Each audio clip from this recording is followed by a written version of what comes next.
So, just want to welcome everybody. I'm in Toronto on a stopover. I've been traveling around way too much, and same with this guy actually. So, for us to meet is actually quite fortuitous. I think I have another hour and a half in Toronto. Yeah, before we go to take you over the airport. He's going to escort me to the airport. He's a very nice host. So I just wanted to touch base and find out what you've been doing, because I know you've been really busy, I've been busy, so we haven't had a chance to connect. So what are some of the international projects you've been working on? I want to hear more about that. Well, Derek, I mean, since we last met, which actually was 2021, I think I was in Vancouver when we last were in person. Or were you teaching there? Yeah, I was teaching a course on microStretching, and in fact, you came down and you got stretched by me because I think you were having an Achilles tendon issue. No, I had a knee, almost like a meniscus issue. That's right. Because I tried to run more during COVID and on do long runs, and that's just not in my DNA. So yeah, that's right. Yeah, that was your knee issue. So I think that was the last time we saw each other. Since then, I've been actually working internationally, traveling internationally. I've been, I've been to Budapest twice, worked with the Hungarian national track and field team, got them ready for the Europeans, got them ready for the World Championships last year that were in Budapest. And the person that you kind of connected with there who set that up was Lauren Seagrave? Correct, Lauren Seagrave. I mean, I cannot say a lot of nice things about Lauren. Lauren's just an amazing person, a really, really good track and field coach, and a very good down-to-earth person. And Lauren sees the benefit of what I do for athletes from all walks of sports, from track and field to basketball to football. He sees the importance of what I do with regards to proper recovery, regeneration, and getting the athletes prepped for not only their sports, but more importantly to prevent injuries. So one of the biggest things we see in sports is we see re-injuries happening a lot with athletes that are doing therapies that I think are very, very aggressive and not really addressing the issue of inflammation, the inflammatory response in the system. So what you have to do is you have to look at how we can actually mitigate the inflammatory response in order to help the athlete not only recover from their injury, but more importantly, then take that athlete and get them to perform at a high level. So Lauren is one of the first coaches, actually you too as well, Derek, because we worked in the past together. We worked with the Milwaukee Bucks a long time ago. Yeah, NBA, NHL, yeah. MLS, yes. We've done that with the Whitecaps, with the Vancouver Canucks, and the Vancouver Grizzlies. Those were great times that we had together back then. You didn't see a lot of wins, but certainly good times. No, we didn't. But I mean, and I've just continued working that way, and you've done really well with yourself too, with your 10 with your running stuff. Actually, you're looking at recovery, regeneration while you're performing, which I think is a really good concept and something that has to be looked at. But I think one of the biggest things for me was that Lauren, yourself, other people internationally, international coaches have seen the benefit of what I do, and thank God, and I really do thank the Lord that He's basically given me the opportunity to do things internationally. So what's an example of like a case study that you've had to work on where you've had to move the needle and get somebody ready for a competition? Well, I remember Shanti Pereira. She was actually, I met her last year at the World Championships in Budapest. She came with her coach. She's the Singaporean record holder in the 200 meters and the 100 meters. She is the Asian champion in the 200 meters. She came to Budapest to compete in the 200 meters, and she had a right knee issue, which was actually going to prevent her from not competing at the World Championships. So her coach was introduced. I was introduced to her coach through Lauren Seagrave. Lauren Seagrave is a very connected, networking person. So Luis Cunha is her coach, and they came to, I was working out of MTK in Budapest, which is a sports facility, and I worked on her for about 10 sessions, actually turned around her knee issue. But I want to say, it wasn't just the knee, it's how her right knee affected her whole body. I look at the body differently. I look at what has changed in order to, in order to keep the athlete in that injured state. And what has changed is that her whole body has basically, it basically readjusted all its muscles in order for it to protect the right knee. So when I started working on her, I wasn't really focused on her right knee. I was really focused on everything else in support of the right knee, and that changed everything. And then she went on to compete. I have a question though. Sure. Like, because a lot of people will say things like, well, the best athletes in the world are great at compensating. So if they have a problem, they can compensate and still keep playing through playoffs and getting championships. What is the problem with that? The problem is that they're actually diminishing their ability to compete for a long time. So they will, in order for them to work through their compensation shift, they're changing their whole muscle patterns, how they use their muscles, how they use their bodies, which eventually will actually get to the point where the body's going to say enough is enough. They have these imbalances. These imbalances put a lot of stress. So let's say, for instance, if you have a right knee issue, you're going to put a lot of pressure on your left hip, your left knee, your left ankle, your right shoulder. So there's the imbalances. So this athlete was working through all these imbalances, all these compensatory shifts, but eventually their left knee is going to start breaking down, their left hip is going to start breaking down. So now they have the issue of they've got an injury on their left side, and now the body has got a mixed signals as to what am I going to address first, the right side, the left side? And that actually, what it does to the athlete is eventually it will actually prevent them from competing for a long time. I believe that a lot of athletes, if you actually give back balance to the body, to remove that compensatory shift, but do it properly, don't do it through creating more inflammation, because there's a school of thought out there that inflammation is really good, maybe from an acute point of view, but if there's chronic inflammation in the body, you need to address that. So once you address the chronic inflammation, which basically is one of the other reasons why you have this imbalance in the body itself, then you're able to actually reverse the injury itself and then help the athlete get better in order for them to perform at a high level. But more importantly, it's about longevity. A lot of these athletes, a lot of the careers are, shortened because they're not really addressing the compensatory shifts that are in the body, and they're working through it. And with Shanti, we actually looked at working her body, giving back balance through microStretching, which is a very gentle, low-intensity stretching technique. And she went on to qualify for the Paris Olympics for 2024 after about 10 sessions of treatment on her. But I mean, Shanti is just one of many athletes that I've worked with where we basically have looked at taking a body that's been injured, taking a body that's been compensated, giving it back balance, and then from there, making it in such a way where we're more proactive with the athlete as opposed to being reactive and dealing with other injuries. So would you say with these types of projects, do you have to take a very global look at what is happening in the body, the nervous system, Most definitely. and then kind of, I mean, we talked about this before, like peeling the onion and working your way back, Most definitely. rather than just attacking where the symptoms are persisting. Most definitely, Derek, and that's the key. You're peeling back the layers, so eventually you're going to get to the seed that started all these injuries. So a lot of athletes that come and work with yourself or myself, they actually have a history of injuries that may have started even when they were young athletes, injured themselves, falling off a bike, falling off a horse, falling off a tree, and that is the stimulant, that is the seed that actually builds on how the body adapts to the injury itself. And then they compensate over the years, and eventually the athletes will come and see you, they will come and see me in order to reverse what they've gone through. Yes, definitely.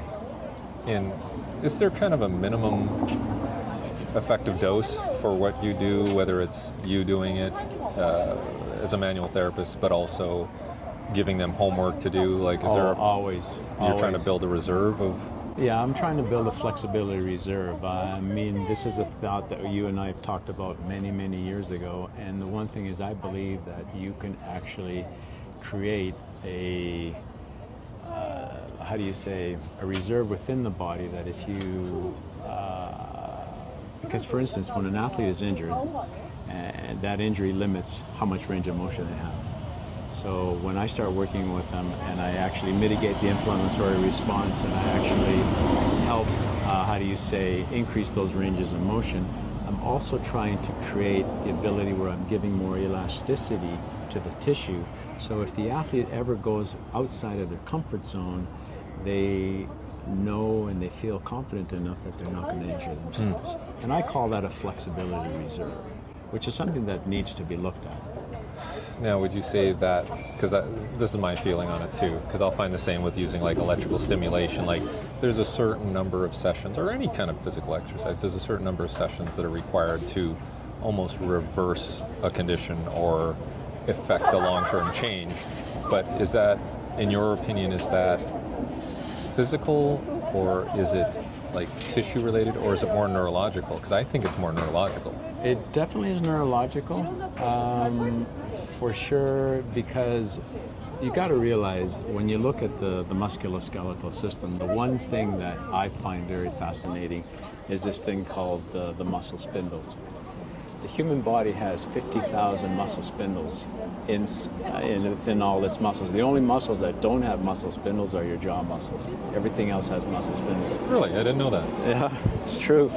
Is that why you can talk so much? Yeah, exactly. Because I am not affecting my muscles. The stretch reflex in your jaw? Yeah, exactly. No, so the muscle spindles, I believe, are a way of communicating the body with the environment. So when you're looking at the muscle spindles, it's a neurological thing. Sure. Because they're connected through the dorsal root ganglion, which actually goes up to the brain. In fact, the muscle spindles, you can actually control them, not control them, but you can influence them consciously as well.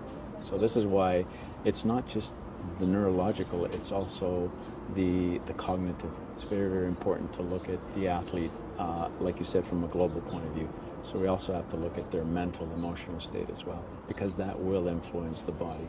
Because mental, emotional stress is an inflammatory response. So it's all about in sports. And I think the most important thing with sports, especially from a recovery regeneration point of view, is working with inflammation and how do we mitigate, how do we diminish the inflammatory response, because that's what actually determines how the body actually communicates with the environment, but at the same time, it's also the compensatory shifts happen to be tied in with the inflammatory response. So in situations where there's chronic excessive loading, right, and workloads get high, getting into kind of an overtraining, overtraining scenario, how do you reverse that? How long does it take to reverse that with your intervention? I mean, I've actually had where I've worked with athletes where I've treated them once, and then the most important thing is the next day they're feeling a lot better. So could I say it's 24 hours? Could I say 48 hours? It all depends on the athlete itself. It all depends on the injury. But then if you don't continually treat them on a daily basis or on a regular basis, they will revert back. That's where you give them homework. Yeah. You have to give the athlete stretches to do. Now, the most important thing is everybody can stretch, but how you stretch is very important. How you place the body in a proper position to stretch it. How you place the body in a position where you're not going to use. Remember, we've talked about this years ago when we first started working together, this whole idea that you got to remove the stimulus of a contraction. You have to eliminate muscle contraction during the stretch in order for you to properly stretch the body. And what do we mean by that is that, for instance, a lot of people, when they stretch their calves, they're stretching their calves standing up. Well, the calf muscle is a postural muscle. So when you're standing up trying to stretch it, what you're feeling is an isometric contraction because the calf muscle is still trying to support your body while you're trying to stretch it. That's not a stretch. You want to stretch your calf muscle properly? Sit down. Now you've offloaded the body. So if you've got a lot of load in the body already, you need to create the scenario, you need to create the therapy where you're going to diminish as much of that load or the influence of the load on the body. But more importantly, what you have to look at is how we can get this athlete prepped for proper sleep, because that's the key. That's a good point, because I even find with myself, if I'm too busy, I can't turn things off. There's no off switch. So it's always, I'm constantly on, and then I find that creates fatigue, it creates stress, it affects my mental health, but also just muscle tone is elevated, heart rate, blood pressure, all those things, right? Funny you should say that, Derek, and thanks for saying that, because sleep is not about the recovery regeneration of the body. Sleep is about turning off your brain. Yeah. Because when the brain is on, when it's stressed, you're not going to get that proper sleep. So the other most important thing about microstretching is it creates a relaxation response. So the athlete, when they're being stretched by me, in fact, I've had a lot of athletes, like if I stretch them at 10 a.m., they'll come back to me the next day and they'll say it's the best sleep they've ever had. Yeah. Because what I've done is I've actually removed as much tension out of the body itself, because the brain is the onboard computer. It basically senses all the tension in the body itself. You're kind of doing the sort of like ideal situation of an unload, right? Like, so you're, from a load management perspective, you're completely unloading those muscles, right? Correct. And so that also gives the brain some time to rest and relax as well, right? Correct. While they're being stretched, because the key is I am not causing pain while I'm treating the athlete.